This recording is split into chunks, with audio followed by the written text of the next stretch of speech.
Welcome to ইংলিওপিডিয়া official. এখন আমরা দেখব কোনটা সাবঅর্ডিনেট ক্লজের, কোনটা নাউন ক্লজ, কোনটা অ্যাডজেক্টিভ ক্লজ, কোনটা অ্যাডভার্বিয়াল ক্লজ। কারণ আমরা সাবঅর্ডিনেট ক্লজ ব্যাপারটা বুঝে গেছি যে মেইন ক্লজ আর সাবঅর্ডিনেট ক্লজ ব্যাপারটা হলো যার আগে কোনো রকম লিঙ্কিং ওয়ার্ড থাকবে বা কোনো রকম রিলেটিভ প্রোনাউন থাকবে সেটাই কিন্তু সাবঅর্ডিনেট ক্লজ, আর যা থাকবে না সেটা হলো মেইন ক্লজ। এবার রিলেটিভ প্রোনাউন কোনগুলো সেটা কিন্তু আমি পিডিএফে রয়েছে, দেখে নিতে পারবে। এবার সেটার পর এই সাবঅর্ডিনেট ক্লজের মধ্যে কোনটা কি ভাগ, কোনটা অ্যাডজেক্টিভ ক্লজ, কোনটা নাউন ক্লজ, কোনটা অ্যাডভার্বিয়াল ক্লজ, সেটাই আজকে আমরা বুঝবো। আর সেই বোঝানোর জন্য কিন্তু আমি মাত্র 3টে বাক্য লিখেছি। এটা যদি আমরা বুঝতে পারি একবার, তাহলে কিন্তু খুব সহজেই আমরা ক্লজটা বুঝে নিতে পারবো। আর আমাদের কিন্তু কখনোই নাউন ক্লজের আইডেন্টিফিকেশন করতে কখনোই ভুল হবে না। দেখো এখানে 3টে বাক্য রয়েছে। I know the place where he lives, দ্বিতীয় বাক্য I know where he lives, তৃতীয় বাক্য রয়েছে I live where he leaves.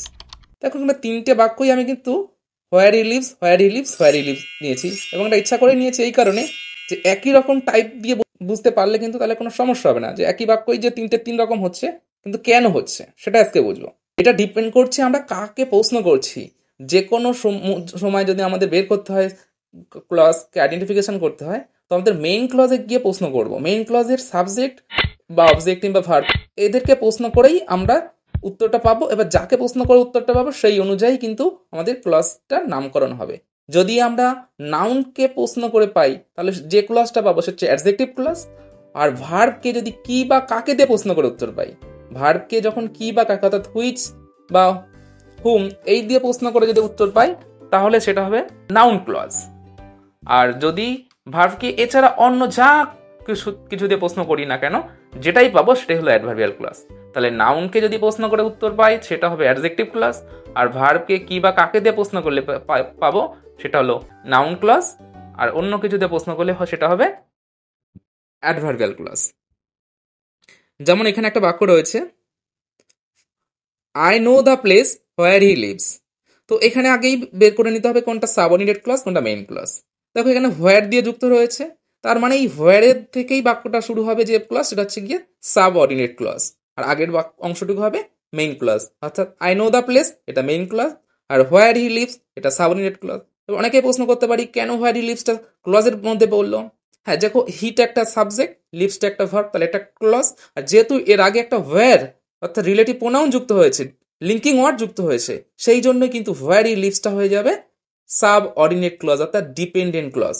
এইবার এই হোয়ার হি লিভস এই ডিপেন্ডেন্ট ক্লজটা কোন ভাগে যাচ্ছে, অ্যাডজেক্টিভ নাকি নাউন নাকি অ্যাডভার্বিয়াল?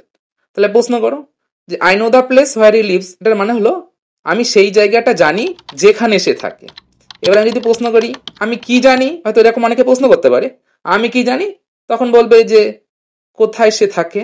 কিন্তু দেখো আমি কি জানি উত্তরটা হবে আমি জায়গাটা জানি, কিন্তু জায়গাটা কোথায় রয়েছে এটা তো মেইন ক্লজের পার্ট। আমি তো মেইন ক্লজের পার্টকে ফাইন্ড ইট এর ভাগ্যের মধ্যে যাবে না, আমাকে দেখতে হবে ডিপেন্ডেন্ট ক্লজটা পাচ্ছি সেটা থেকে আমি ওটার ক্লাসিফিকেশন করব। আমি কি জানি, জায়গাটি জানি, জায়গাটা রয়েছে মেইন ক্লজের মধ্যে, তাহলে আমার এইভাবে প্রশ্নটা ক্লিয়ার নয়। তাহলে আমি বলবো জায়গাটা কোন জায়গাটাকে জানি, উত্তর হচ্ছে যেখানে সে থাকে। তাহলে এখানে আমি দ্য প্লেসকে প্রশ্ন করে উত্তর পাচ্ছি হোয়ার হি লিভস এই অংশটুকু।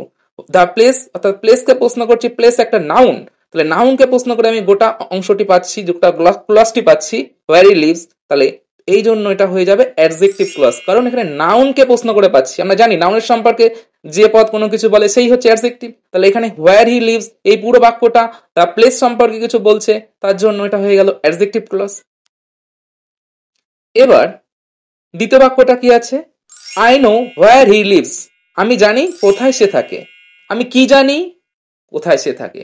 আমি কি জানি প্রশ্ন কাকে করছি, কি জানি, জানিকে কোশ্চেন করছি, কি জানি, তাহলে উত্তর হচ্ছে কোথায় সে থাকে। তাহলে আমরা ভার্বকে যখন কি দিয়ে প্রশ্ন করব, তখন উত্তরটা যেটা আসবে সেটা অবশ্যই কি ক্লজ, নাউন ক্লজ। তাহলে হোয়ার হি লিভস এই ক্ষেত্রে দ্বিতীয় বাক্যের ক্ষেত্রে কিন্তু এটা চলে গেল নাউন ক্লজের ক্ষেত্রে।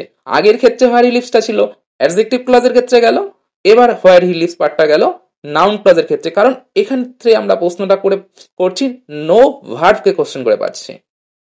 তৃতীয় বাক্যটা কি রয়েছে, I live where he leaves, আমি থাকি যেখানে সে থাকে। তাহলে আমি প্রশ্ন কি বলছি, আমি কোথায় থাকি। অনেক সময় একসঙ্গে প্রশ্ন করার দরকার নেই, আমিটাকে বাদ দিই। আমি কি প্রশ্ন এরকম করবো, কোথায় আমি না কোথায় থাকি? আমি নিশ্চয়ই বলবো না কোথায় আমি বলবো কোথায় থাকি। অর্থাৎ থাকিকে প্রশ্ন করছি, লিভ এই ভার্বকে প্রশ্ন করছি। তাহলে ভার্বকে প্রশ্ন করে পাচ্ছি যেখানে সে থাকে।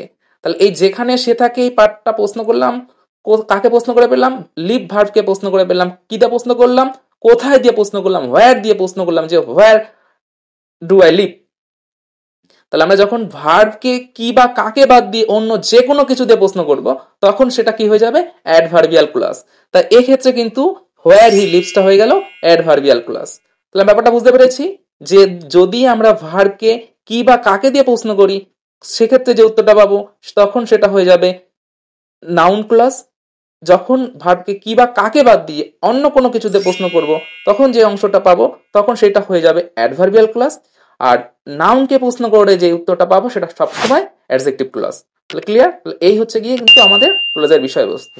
আরো একবার বলে দিই, তাহলে আমাদের মেইন ক্লজ আর সাবঅর্ডিনেট ক্লজ বুঝবো কি করে, যখনই কোনো ক্লজের আগে একটা সাবজেক্ট ভার্ব এর অংশের আগে যখন কোনো লিঙ্কিং ওয়ার্ড অর্থাৎ ডাব্লিউএস ওয়ার্ড যেগুলো আমরা বলে থাকি হোয়াট, হোয়েন, হাউ, হুইচ এই জাতীয় কিছু, বা কোনো রকম কনজাংশন যেগুলো বলি অ্যাজ, বিকজ, দ্যাট, এগুলো যুক্ত থাকবে, সেই অংশটা থেকেই আমরা একদম শেষ পর্যন্ত আন্ডারলাইন করতেই পারি এটাকে সাবঅর্ডিনেট ক্লজ হিসাবে। আর যেটা থাকছে না সেটা মেইন ক্লজ।